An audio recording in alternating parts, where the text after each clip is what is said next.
Di awal film, kita diperkenalkan dengan keluarga Wu yang harmonis. Mereka baru saja dianugerahi seorang anak lanang yang diberi nama Woody. Namun pada saat itu, Pak Wu terpaksa meninggalkan istri dan anaknya karena harus pergi untuk berperang. Sayangnya, 5 tahun kemudian Ibu Wu mendapatkan kabar bahwa suaminya telah tewas. Naasnya, Pak Wu tidak tewas di medan perang, melainkan di medan ranjang. Tentu saja, dia langsung syok berat sekaligus murka. Tapi ia berjanji tidak akan memberitahu Woody tentang kelakuan ayahnya dan membiarkan Woody mengenalnya sebagai pahlawan. Beberapa tahun kemudian, Woody tumbuh menjadi tukang sol sepatu. Setiap hari, dia mangkal di pasar untuk menunggu pelanggannya. Sambil menunggu, biasanya Woody akan membaca buku kungfu sembari mempelajari jurus-jurusnya. Lalu tak lama kemudian, pelanggan pun datang. Pelanggannya kali ini adalah Yue Lu, seorang wanita cantik yang sepatunya bolong. Selagi Woody menjahit sepatu Yue, tiba-tiba ada keributan di pasar. Woody pun langsung menyelesaikan sepatunya dengan cepat, lalu bergegas pergi ke tempat keributan itu.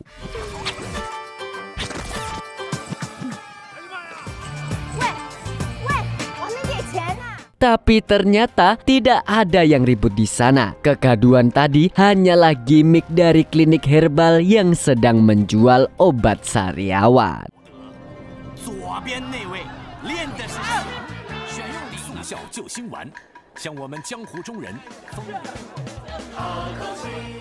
Woody pun sangat kecewa, padahal dia mengira ada yang sedang ribut karena dia sangat suka melihat orang berantem. Sekembalinya dari situ, Woody diledek oleh para wanita karena mukanya kayak orang tolol. Tapi dia tidak membalasnya karena memang sudah biasa. Lalu beberapa saat kemudian, Woody tak sengaja melihat Yue sedang bertarung dengan penjahat yang bernama Tian Ban Kuang atau biasa dipanggil Samsudin. Oh, tenan.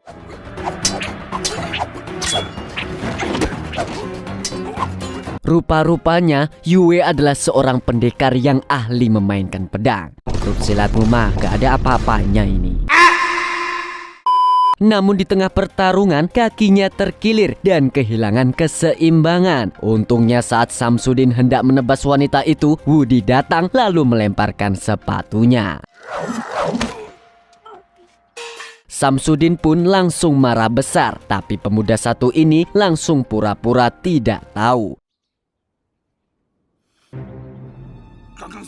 Dan secara mengejutkan, Woody mengeluarkan teknik tendangan yang dia pelajari dari kecil. Akan tetapi, dia malah dibanting. Woody yang tak mau kalah pun langsung mengambil pedang Yue dan mengatakan bahwa dirinya adalah titisan dewa pedang. Tapi tentu saja, Samsudin hanya menganggapnya bercanda.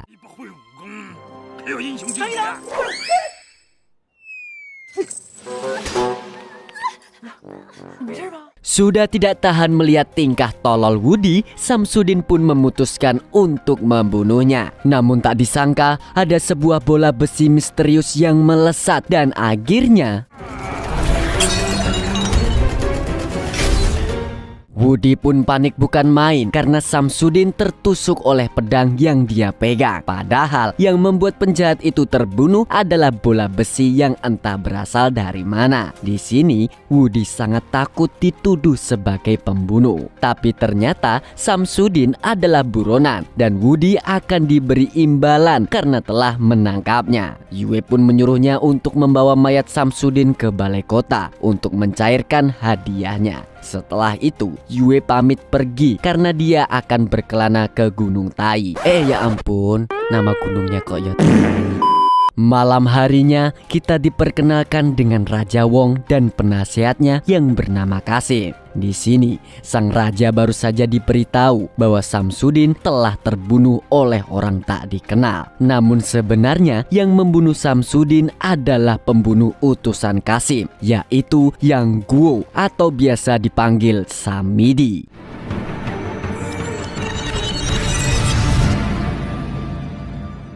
Kemudian kita juga diberitahu bahwa Yue sebenarnya adalah putri kerajaan. Dia telah dijodohkan dengan raja tetapi minggat karena tidak suka dengan perjodohan tersebut. Bahkan saking tidak sukanya, Yue sampai membakar istana agar dia bisa kabur. Namun Kasim mengatakan bahwa Yue telah terdaftar sebagai peserta di turnamen kungfu tingkat nasional. Jadi jika ingin menikahinya, maka itu adalah momen yang pas. Di sisi lain kita juga diperkenalkan dengan seorang panglima yang sedang galau yang bernama Jenderal Lee. Dan ternyata dia adalah ayah dari Woody yang sengaja memalsukan kematiannya dan mengabdi sepenuhnya pada kerajaan. Dia sebenarnya rindu pada Woody, tapi dia tidak mungkin bisa menemuinya lagi. Berbeda dengan ayahnya, Woody justru sedang berbunga-bunga sembari membayangkan wajah Yue. Rupanya dia diam-diam menyukai gadis tersebut. Dia juga berharap bisa pergi ke Gunung Tai untuk menemuinya. Apalagi dia masih menyimpan sepatu milik Yue yang tertinggal. Namun beberapa saat kemudian ibunya datang sambil marah-marah. Semua itu karena dia mendengar berita bahwa Woody telah membunuh Samsudin. Padahal ibunya telah melarang Woody untuk belajar kungfu karena terlalu berbahaya dan dia tidak mau kehilangan satu-satunya keluarga yang dia miliki. Untuk memberi pelajaran, sang ibu pun mengurung Woody di gudang.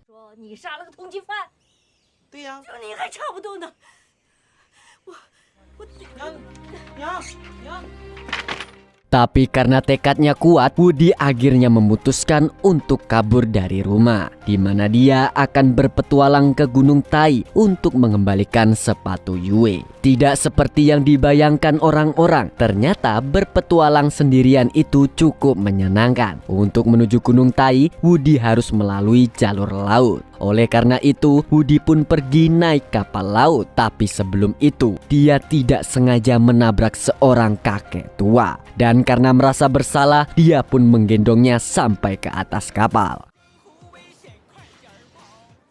Di perjalanan yang panjang ini, Woody berbincang dengan kakek yang dia gendong tadi, di mana kakek ini terlihat sangat berterima kasih karena tanpa bantuan Woody, dia mungkin tidak akan sanggup naik kapal lagi. Namun di tengah perbincangan, kapal yang mereka naiki tiba-tiba dibajak oleh dua perampok. Mereka berdua pun berusaha membajak kapal dan menakut-nakuti penumpang dengan sebuah peledak.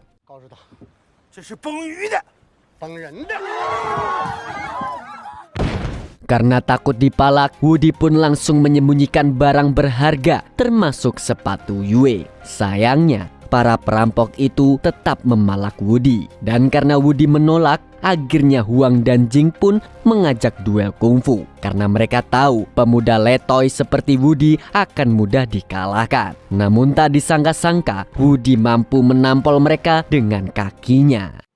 要是把他赢了，这船上的人驷马难追，练习剑不？作揖，这是作揖吗？不是，别跟我打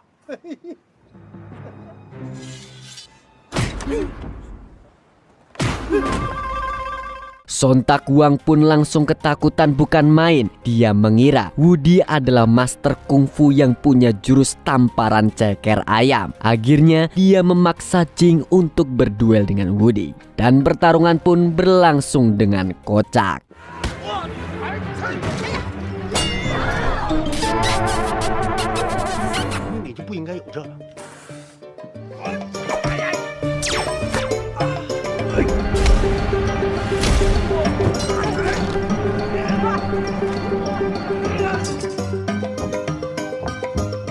Melihat anak buahnya kocar-kacir, akhirnya Huang memutuskan untuk melawannya sendiri. Dia tidak tahu kalau Woody sebenarnya dibantu oleh si kakek yang diam-diam menyalurkan tenaga dalamnya.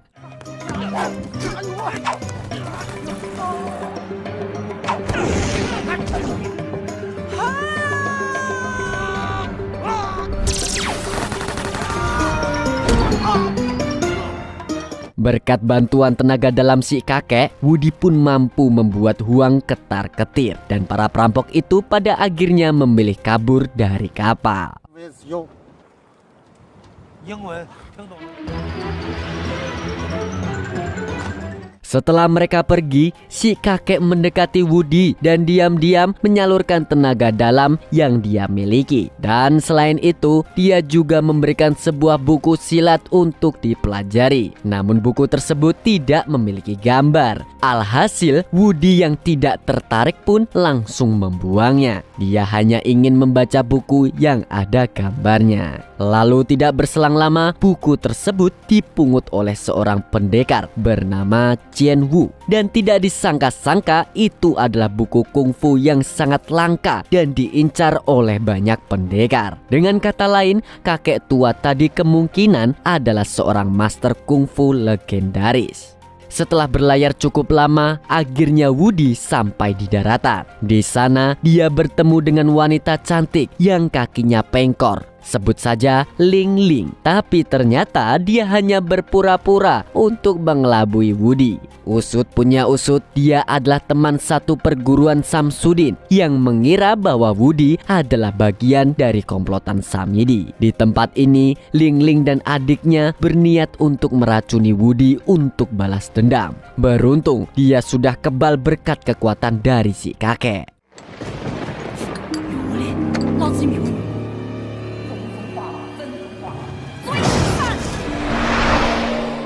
Alhasil, racun itu malah berbalik mengenai adik Ling Ling. Ling Ling pun buru-buru mengambil penawar racun berwarna merah untuk menyembuhkan sang adik. Tapi karena buta warna, dia malah mengambil yang hijau. Dan naasnya, itu adalah ramuan penghancur usus. Dan pada akhirnya, adik Ling Ling tewas di tangan kakaknya sendiri.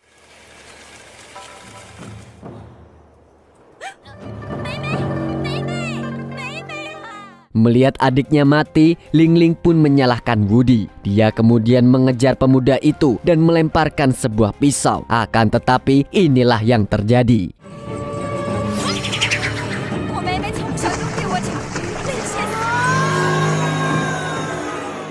Wudi jatuh ke jurang yang sangat dalam dan menimpa seorang gembel di bawahnya. Lagi-lagi tukang sol sepatu ini bisa selamat dari kematian. Keesokan paginya, Wudi akhirnya tersadar dari pingsannya. Tapi dia terkejut bukan main karena gembel itu berniat menghabisinya. Namun tiba-tiba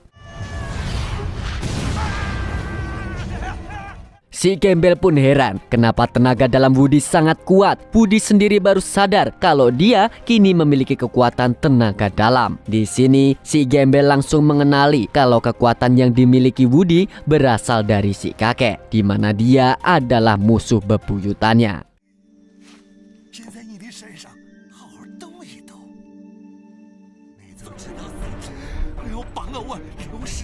Karena fisiknya sudah kelelahan, si gembel akhirnya memutuskan untuk menyalurkan tenaga dalam ke tubuh Wudi agar kekuatannya bisa bertarung dengan milik si kakek. Sayangnya, tubuh Wudi masih terlalu lemah untuk menerima dua kekuatan yang sangat besar. Setelah pingsan selama berjam-jam, Wudi pun terbangun dalam keadaan yang sangat lemah. Di sini si gembel memberitahu bahwa tenaga dalam milik si kakek sudah hilang dari tubuh Wudi. Si gembel pun merasa senang karena bisa mengalahkan kekuatan si kakek dan mengeluarkannya dari tubuh Wudi. Tapi kemudian dia menawarkan diri untuk menjadi guru kungfu jika Wudi ingin mendapatkan kekuatan lewat proses latihan. Dia bahkan mempersilahkan Wudi untuk mempelajari jurus di gubuknya. Akan tetapi Wudi dilarang untuk menarik sebuah tambang yang ada di sana. Hanya saja Wudi yang menganggap peraturan itu harus dilanggar malah sengaja menarik tambang tersebut dan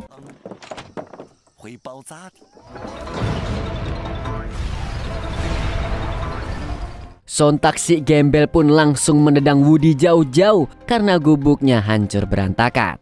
Di tempat lain, Samidi dan anak buahnya sedang membajak tempat penginapan. Dengan mengatasnamakan kerajaan, dia mengusir semua pengunjung yang ada di sana.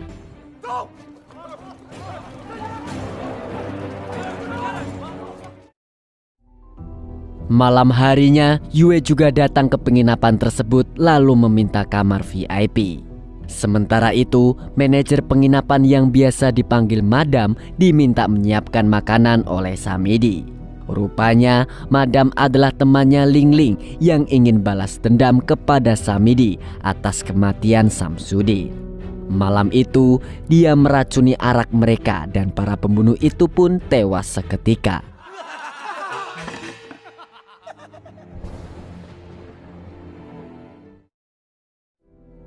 Beberapa jam kemudian, Woody juga datang ke penginapan tersebut. Di tempat ini dia akhirnya bertemu dengan Yue.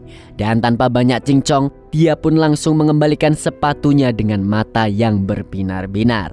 Di saat Woody sedang kasmaran, Yue tiba-tiba mengalihkan topik dan mengatakan kalau dia akan mengikuti turnamen kungfu di dekat situ. Tanpa mereka sadari, Madam dan Ling Ling tampak tidak senang dengan kehadiran Woody. Dan mereka tetap berencana untuk membunuhnya karena masih menganggap Woody sebagai komplotan Samidi. Sambil berbincang, Yue dan Woody memasak untuk makan malam. Wanita itu tidak mau menerima makanan dari orang lain karena takut diracun.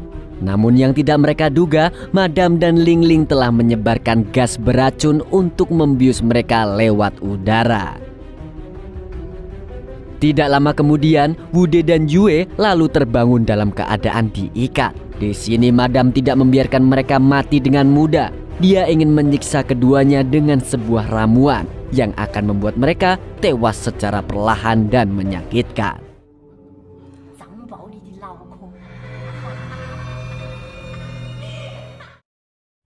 Namun anehnya, Woody dan Yue justru tidak merasakan apapun. Madam pun heran karena sebelumnya dia tidak pernah gagal meracuni orang. Tidak ada cara lain. Akhirnya Madam memutuskan untuk menyiksa mereka dengan pisau. Akan tetapi Yue dengan santainya meledek tubuh si Madam yang agak gendutan. Bahkan dia juga memberikan tips-tips kecantikan dan senam poco-poco.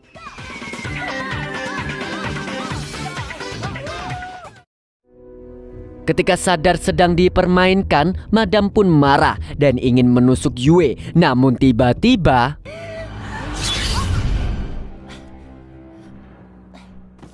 setelah itu, Qianwu langsung melepaskan Woody dan Yue.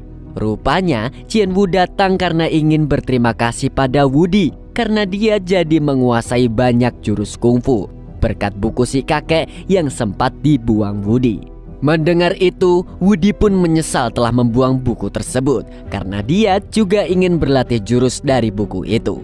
Tapi tentu saja Qianwu tidak mau mengembalikannya dan menganggap buku itu sudah menjadi miliknya.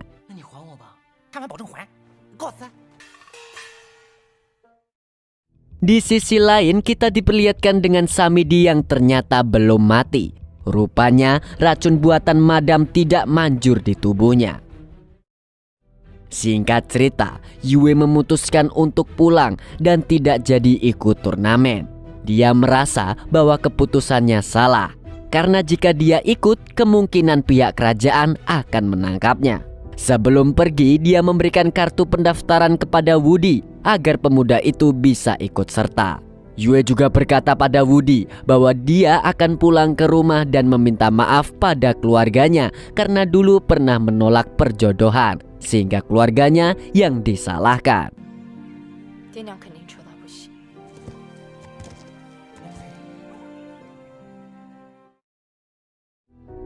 Tapi tak lama setelah kepergian Yue, Woody kembali melihat gadis yang sangat mirip dengan Yue di pasar. Gadis itu lalu mengajaknya ke tempat yang sepi sambil menggodanya. Tapi di tempat itu, si gadis tiba-tiba menunjukkan wajah aslinya. Dan ternyata dia bukanlah Yue, melainkan Ling Ling yang menggunakan topeng. Lalu ketika Woody masih tercengang, tiba-tiba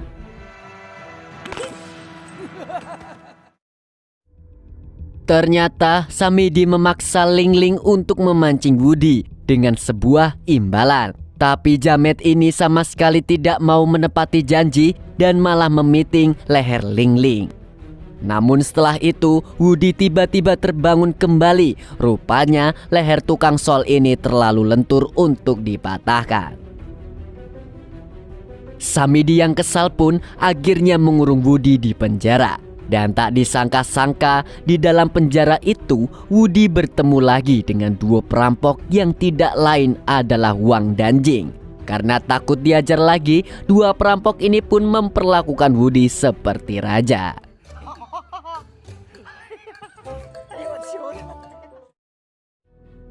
Di lain pihak, Yue tampak sedang merenung di hutan. Tapi tidak berselang lama, ada sebuah anak panah yang melesat ke arahnya. Ternyata anak panah itu membawa sebuah surat dari Samidi, di mana dia ingin Yue kembali mengikuti turnamen, dan jika tidak mau maka Wudi akan dihabisi.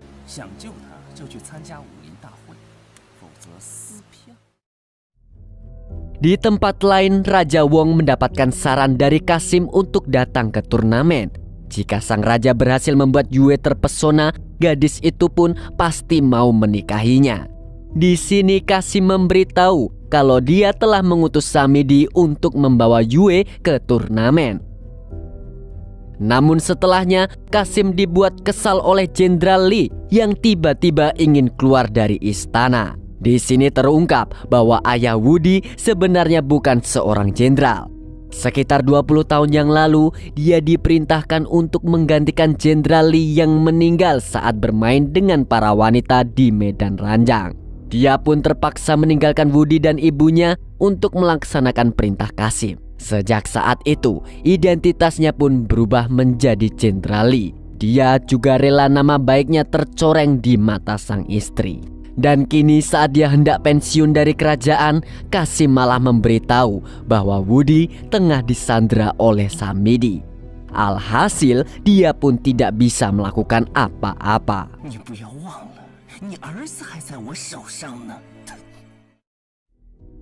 Keesokan harinya turnamen kungfu pun resmi diselenggarakan dan Yue pun menjadi peserta pertama yang bertanding.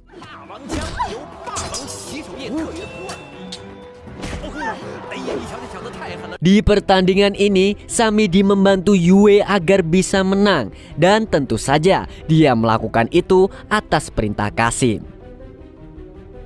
Sementara itu, Wudi dan tahanan lainnya berhasil kabur dari penjara. Kasim yang tahu mereka kabur pun langsung mengerahkan para prajurit untuk menangkap tukang sol sepatu tersebut.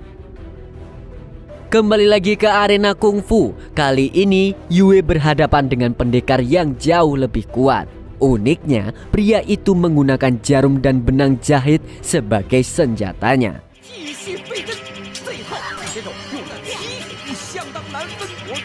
Namun tak disangka-sangka, dia juga memiliki tenaga dalam yang cukup kuat. Melihat hal tersebut, Samidi pun tidak tinggal diam.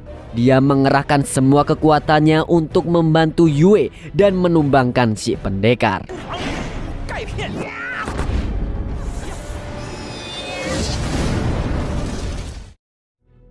Di sisi lain, Wudi dan dua perampok terlihat ingin pergi berlayar. Tapi tiba-tiba Wang dan Jing dipanah oleh pasukan kerajaan. Mereka yang sudah tak berdaya pun hanya bisa pasrah dan menyuruh Wudi untuk kabur sendiri. Wang juga akan meledakkan bom di bawah air sehingga tukang sol sepatu itu bisa pergi dengan mudah.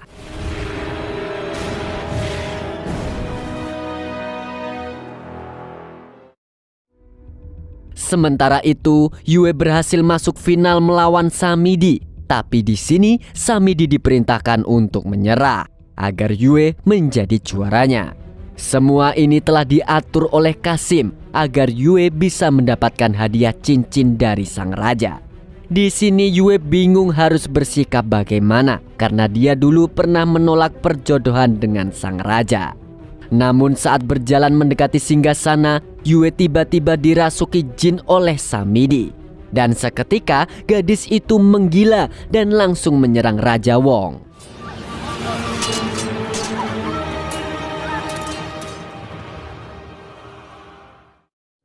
Rupa-rupanya semua ini telah direncanakan oleh Kasim agar dia bisa mengkudeta raja.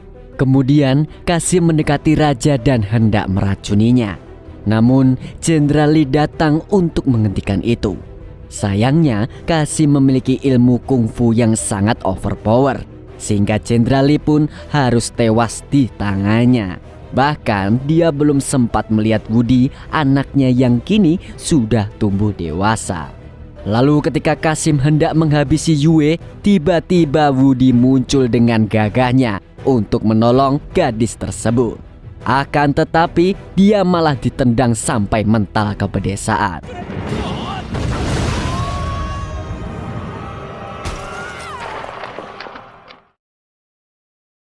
Sekarang Qasim pun terlihat puas bisa duduk di singgasana raja. Hanya saja dia lagi-lagi dibuat pusing oleh Wudi yang kembali datang. Kali ini kekuatan si tukang sol sepatu telah kembali. Semua itu terjadi karena pukulan Qasim tadi membuat tenaga dalam pemberian si kakek masuk lagi ke tubuhnya. Alhasil Wudi pun menjadi sangat kuat.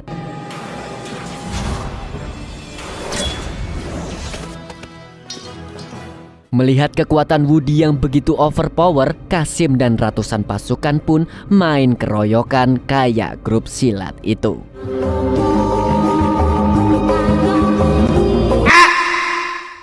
Tapi Wudi sama sekali tidak gentar walaupun hanya sendirian.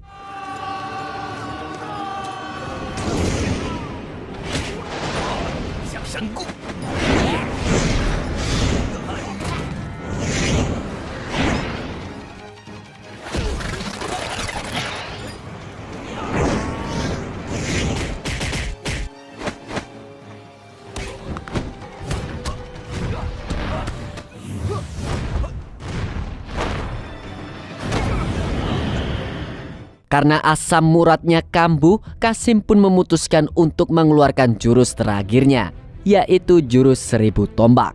Sementara itu, Wudi menggunakan jurus pedang api.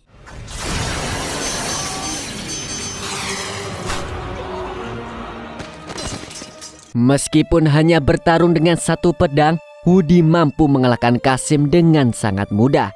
Bahkan saking OP-nya, Qasim yang sudah sekarat itu masih sempat memujinya.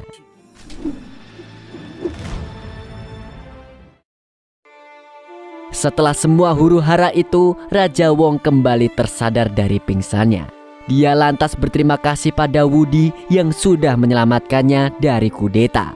Di sini, Wudi boleh meminta apa saja kepada sang raja. Tapi bukannya minta sesuatu yang menguntungkan dirinya, Wudi malah meminta agar sang raja tidak menikahi Yue. Mendengar itu, Yue pun langsung berpura-pura ingin menikah dengan raja. Hal itu dia lakukan karena tidak ingin berutang jasa kepada Wudi. Alhasil, Yue pun diangkat menjadi ratu, sedangkan Wudi memilih untuk tetap jadi tukang sol sepatu. Bayangkan, dia boleh minta apapun kepada raja, tapi Wudi tetap memilih jadi dirinya sendiri. Karena itulah yang membuatnya bahagia. Walaupun sampai akhir dia tidak tahu kebenaran tentang ayahnya. Beberapa bulan kemudian, Wudi kembali bertemu dengan Yue. Ternyata gadis itu memilih untuk pergi dari istana karena dia merasa bahwa menjadi ratu bukanlah passionnya. Alhasil, dia meminta pada sang raja untuk membatalkan pernikahan. Dengan begitu, dia bisa hidup bersama Wudi, laki-laki yang dia cintai. Sang raja pun bertanya kenapa dia lebih memilih tukang sol daripada dirinya. Dan Yue pun menjawab dengan sebuah pertanyaan. Dia bisa ngesol sepatu, kamu bisa nggak? Sang raja pun speechless dan akhirnya mau mengizinkannya pergi. Untuk pertama kalinya dalam hidup, Raja Wong merasa lebih rendah daripada tukang sol sepatu. Lalu film pun tamat dengan happy ending. Gimana warga Nobar? Filmnya sesuai kan dengan requestannya? Jadi sekarang kalian gak perlu takut lagi kalau dapat DM Sherlock. Dan film ini mengingatkan kita pada pentingnya rendah hati dan percaya pada diri sendiri. Karena kekuatan sejati berasal dari yang bisa selamatkan dunia, kekuatan besar, harapannya tak tiada sia. Dan ya, segitu dulu dari Mas Burhan sang kicomania mewakili orang-orang yang mendapatkan inspirasi. Loh, siapa iki sing WA? Duh, kok rano jenenge ya? Duh, gawat iki. Jancok, kena aku.